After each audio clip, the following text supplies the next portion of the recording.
Hello बच्चों, हमारे learning place channel पे आप सभी का बहुत बहुत स्वागत है। बच्चों, आज मैं फिर से आप लोगों के सामने उपस्थित हुई हूँ नए टॉपिक के साथ। पिछली क्लास में हमने पढ़ा था चट्टाने, तो चट्टाने कंप्लीट हो गया है। आज हम लोग पढ़ेंगे ज्वालामुखी। ज्वालामुखी क्या होता है बच्चों? ज्वालामुखी एक प्राकृतिक घटना है। क्या है? एक प्राकृतिक घटना है जो बहुत प्राचीन समय से घटती चली आ रही है। इस घटना के कारण पृथ्वी के आंतरिक तथा बाह्य भागों में हलचल होती है। उसके बाद क्या होता है? पृथ्वी के आंतरिक भाग से, पृथ्वी के भीतर से तप्त लावा, मैग्मा, अन्य पदार्थ ये बाहर निकलने लगते हैं और धरातल पर फैले जाते हैं। इसे ही ज्वालामुखी कहा जाता है। ठीक है, तो चलिए देखते हैं ज्वालामुखी। बहुत प्रसिद्ध वैज्ञानिक है प्रोफेसर मॉर्गन। कौन है? प्रोफेसर मॉर्गन के अनुसार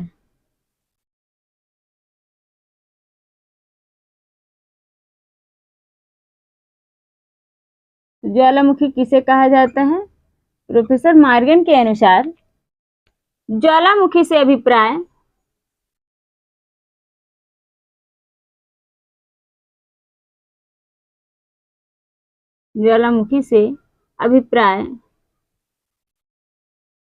उन समस्त क्रियाओं से है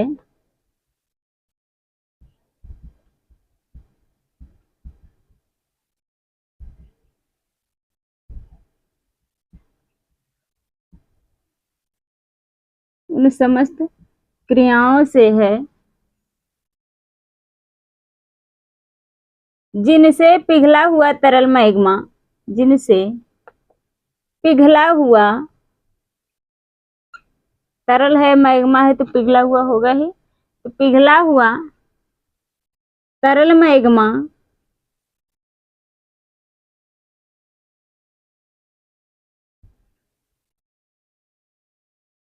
पृथ्वी के भीतर से ऊपर उठता है।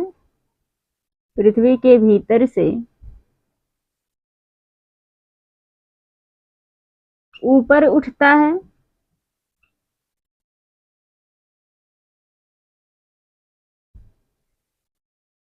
अथवा पृथ्वी के धरातल को फोड़कर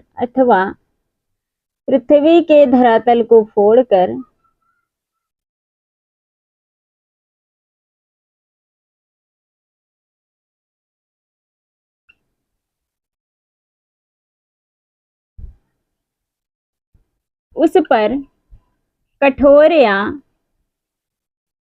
अर्ध कठोर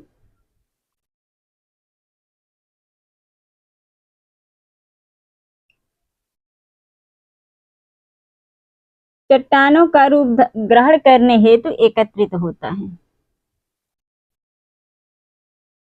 चट्टानों का रूप ग्रहण करने हेतु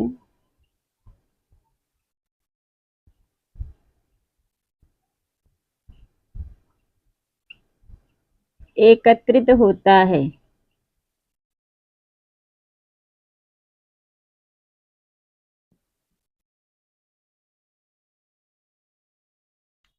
बच्चों, ज्वालामुखी जो है धरातल पर एक शंक्वाकार पर्वत के रूप में दिखाई देता है, जिसके द्वारा भूगर्भ से नली या दरार द्वारा कीचड़, धुआं, गर्म वाष्प तथा गैसें, लावा, मैग्मा तथा अन्य चट्टानी पदार्थों का जो प्रवाह है वह धरातल पर लाया जाता है। तो यही होता है ज्वालामुखी।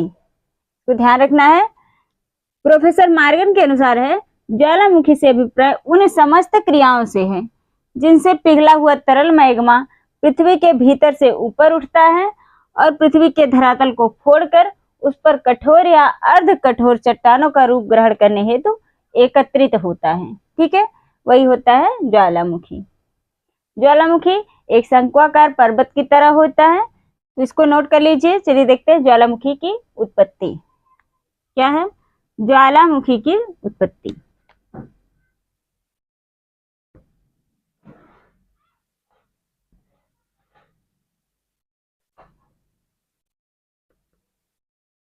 ज्वालामुखी की उत्पत्ति कैसे होती है?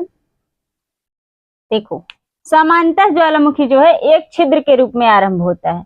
जब पृथ्वी के भीतर हलचल होती है, मैग्मा जो है अधिक मात्रा में हो जाता है, जब तरल पदार्थ अधिक मात्रा में हो जाते हैं तो क्या होता है, उस छिद्र के माध्यम से बाहर निकलने का प्रयास करता है। और इस छिद्र का संबंध जो है नली द्वारा भूगर्भ में काफी गहराई में रहता है।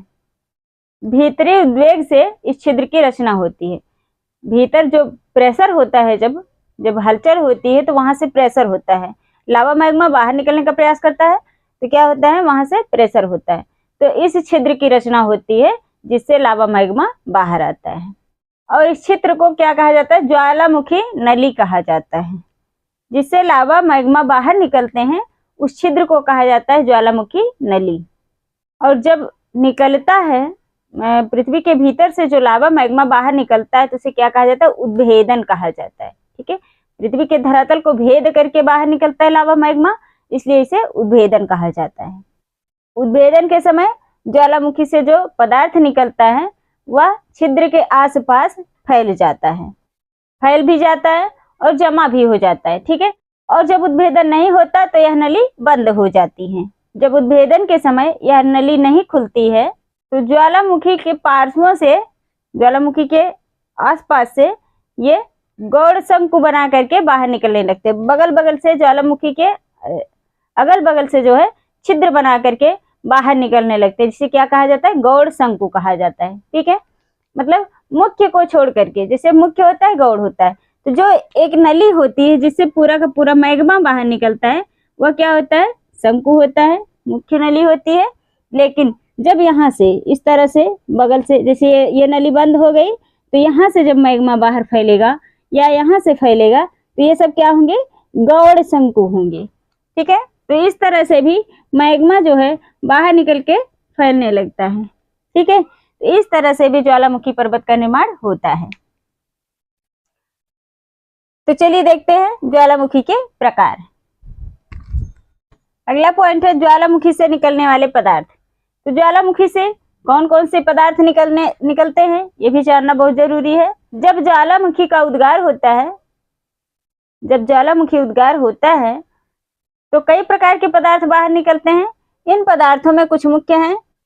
इन पदार्थों को उनके रूप के अनुसार 3 भागों में बांटा गया है। ठीक है, 3 भागों में बांटा गया है। जो पदार्थ निकलते हैं उन्हें 3 भागों में बांटा गया है। तो कौन कौन से हैं, इसमें पहला है ठोस पदार्थ,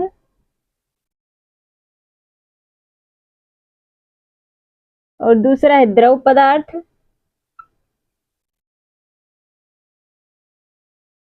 और तीसरा है गैसीय पदार्थ। क्या है, गैसीय पदार्थ।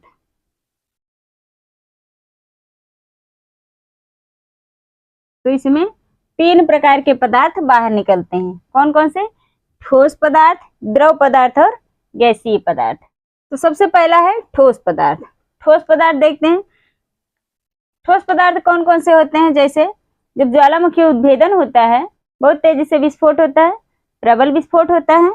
ऐसे भीषण उद्भेदनों के समय बड़ी मात्रा में ठोस पदार्थ बाहर फेंके जाते हैं। ठीक है, ज्वालामुखी से बहुत सारी मात्रा में ढेर ठोस पदार्थ बाहर फेंके जाते हैं, जो ज्वालामुखी के आसपास के क्षेत्रों में जमा हो जाते हैं और ठोस चट्टानों के पश्चात भीतरी लावा के टुकड़े बाहर निकलते हैं। ठीक है, तो इसको ध्यान रखना, बड़ी बड़ी चट्टानें निकलती हैं, इसमें ठोस पदार्थ बहुत सारे होते हैं।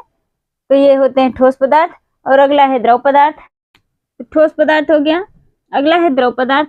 तो द्रव पदार्थ जो है अधिक मात्रा में, ज्वालामुखी से अधिक मात्रा में द्रव पदार्थ ही बाहर निकलता है। ठीक है, सबसे ज्यादा क्या निकलता है, द्रव पदार्थ बाहर निकलता है। ज्वालामुखी से जो द्रव पदार्थ बाहर निकलते हैं उसे क्या कहा जाता है, लावा कहा जाता है। ज्वालामुखी से जो द्रव पदार्थ बाहर निकलते हैं उन्हें लावा कहा जाता है, ध्यान रखना। द्रव रूप में जो लावा बाहर निकलता है वह दहकते हुए रूप में होता है, दहकता रहता है। ठंडा होने पर उसका रंग और प्रकृति दोनों बदल जाती है। ठंडा होने पर वह कठोर हो जाता है, रंग भी उसका बदल जाता है, वह चट्टान का रूप धारण कर लेता है। ठीक है, तो यह है द्रव पदार्थ। और तीसरा है गैसीय पदार्थ। ज्वालामुखी विस्फोट के समय प्रायः घनघोर धुएं के बादल, भाप और ढेर सारी गैसें निकलती हैं। इन सब में भाप की मात्रा अधिक होती है। वाष्प के साथ साथ अन्य कई गैसें भी निकलती हैं, जैसे carbon, sulphur dioxide, hydrochloride acid आदि, ये सब गैसें निकलती हैं। ठीक है, और ये गैसें बाहर निकल के वायुमंडल में मिल जाती हैं। तो समझ में आया होगा ज्वालामुखी से निकलने वाले पदार्थ कौन कौन से, ठोस, द्रव और गैसीय पदार्थ। ठीक है, तो चलिए देखते हैं ज्वालामुखी के प्रकार।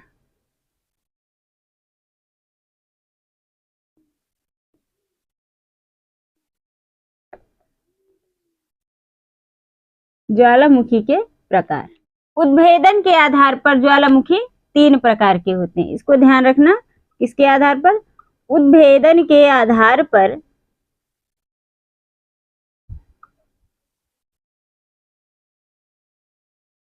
ज्वालामुखी 3 प्रकार के होते हैं।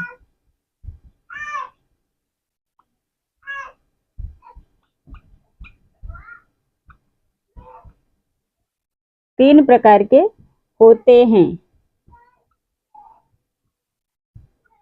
कौन कौन से हैं? पहला है सक्रिय ज्वालामुखी, एक्टिव वोल्केनो। क्या है? सक्रिय ज्वालामुखी।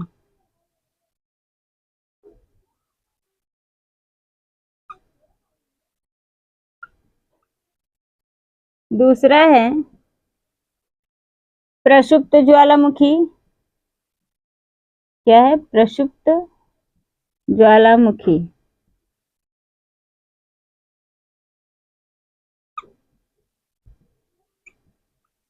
और तीसरा है शांत ज्वालामुखी। क्या है? निर्वापित या शांत ज्वालामुखी।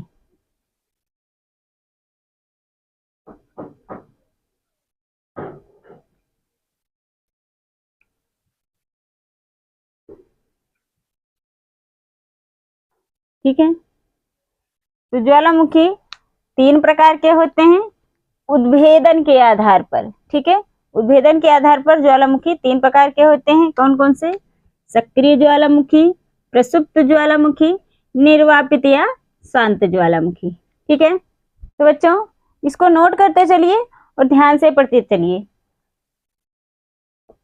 इन तीनों प्रकारों को नेक्स्ट क्लास में हम लोग विस्तार से पढ़ेंगे। ठीक है, तो आज के लिए इतना ही, मिलते हैं नेक्स्ट क्लास में, इसके आगे पढ़ेंगे।